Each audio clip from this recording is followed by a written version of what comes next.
There's a story I've been wanting to tell for so long, but I never really sat down to do it until now. It's a story about a kid, a game, and how they grew up together.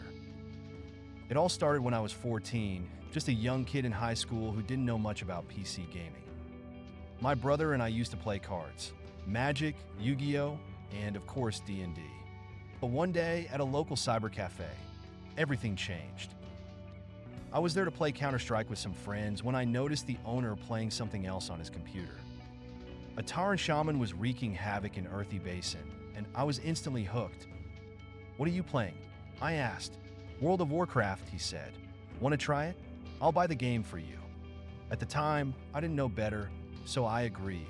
He bought it for me, but there was a catch. He rented the account to me and another guy. Yeah, they were doing business with our accounts, but hey, we were just kids trying to play. They charged each of us a fee to play on that shared account. But you know what? I didn't care. I was just happy to create my first character, a fierce, undead warrior. I played him up to level 50, but my family wasn't doing great economically, so I had to stop paying the subscription. That's when the cafe owner decided to sell my character. But he offered me a deal: join his private server where I could play without a subscription. I agreed, and that's when Doomsday was born, my night elf rogue. Doomsday was more than just a character. He was my escape, my adventure. I played him for about a year, mostly with friends, just exploring the world. I remember swimming all around Kalimdor for no reason at all, while the cafe guys mocked me. But I didn't care. It felt like a grand adventure. Then there was Gandalf, the Alliance mage who was the most popular player on the server. He had the best epic items, and people practically worshipped him. He decided who got what and went in dungeons and raids. But for some reason, he didn't like me.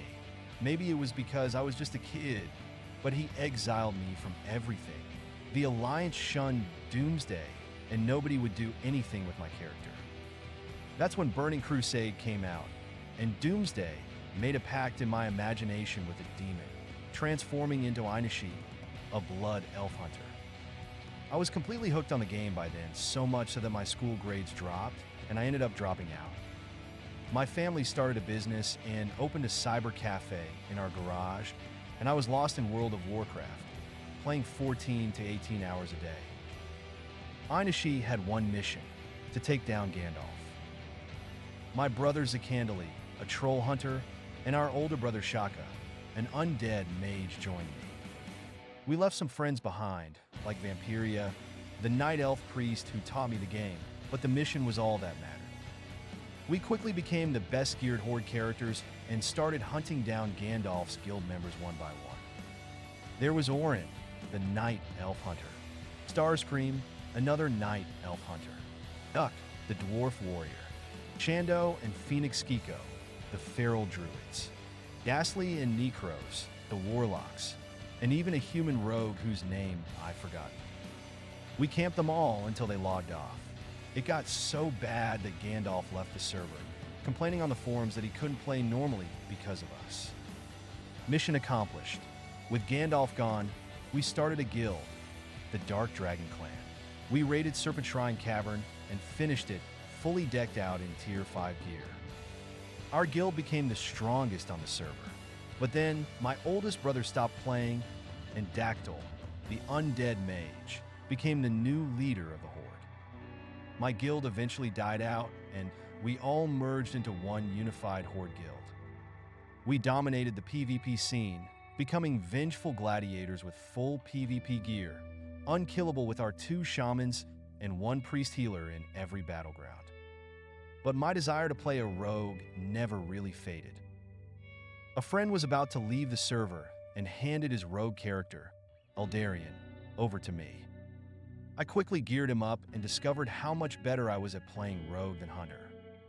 I became addicted, playing both characters throughout the Burning Crusade expansion. I also had a holy paladin to help my friends rank up in arena. We cleared Black Temple and Sunwell Plateau, and I became a brutal gladiator with all my characters. But after defeating Kil'jaeden, my guild split up. Life started catching up with me. I'd been in the game for about 7 to 8 years at this point, I had to go back to school, so I did. I started working as a waiter at a bar to make money, but the cycle came back. I returned to WoW and created a blood elf hunter named Gaiden. But after gearing him up, my account was hacked, and I lost everything. The account recovery process was such a nightmare that I stopped playing for a while. Customer service was terrible back then, and account hacking was so common that they restored my character 2 years after I submitted the ticket.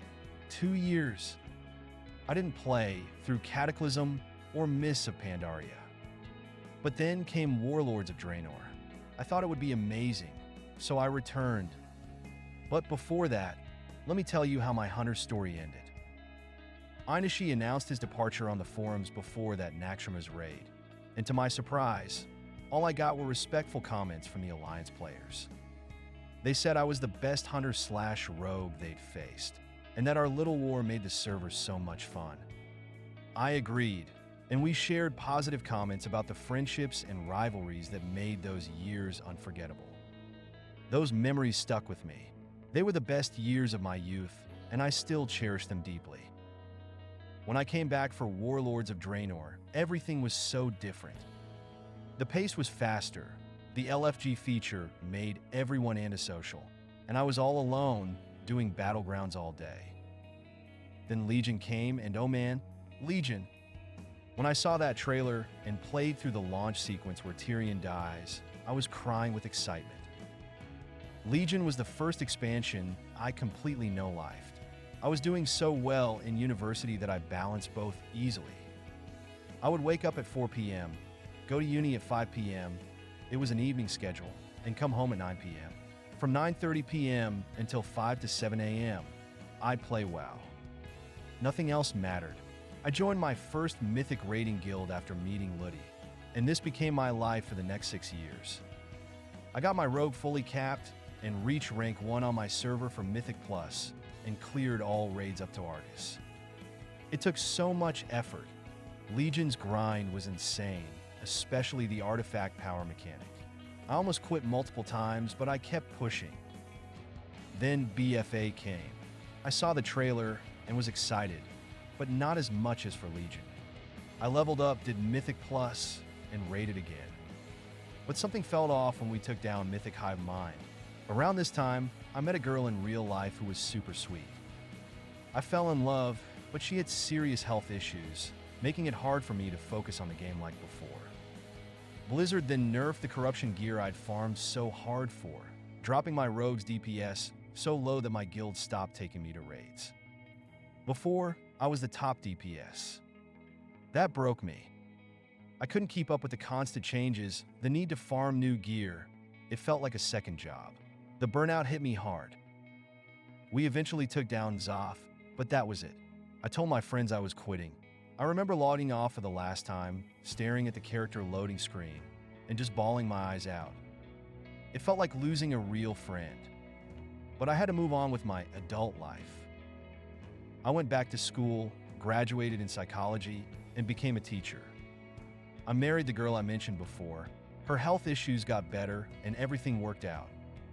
After some time as a teacher, struggling financially and still living with my parents at 29, I landed a great job out of nowhere. Everything improved from there. Now, at 34, I bought my house, my car, and I'm addicted to painting minis and playing D&D. Blizzard was a huge part of my life for years, and I love their stories. But Shadowlands completely disappointed me, especially with Sylvanas. I felt so let down that I told myself I'd never go back. But then Chris Metzen returned at BlizzCon, and I cried with excitement when he announced the World's Soul Saga. I couldn't help but feel a spark of that old excitement. And so, even though I've grown up, moved on, and found new passions, there's still a part of me that'll always remember those years in Azeroth, the friends I made, the battles I fought, and the adventures that shaped who I am today. Thank you, World of Warcraft, for everything. And to all my characters, Doomsday, Einishi, Eldarion, and Aini, you'll always be a part of me.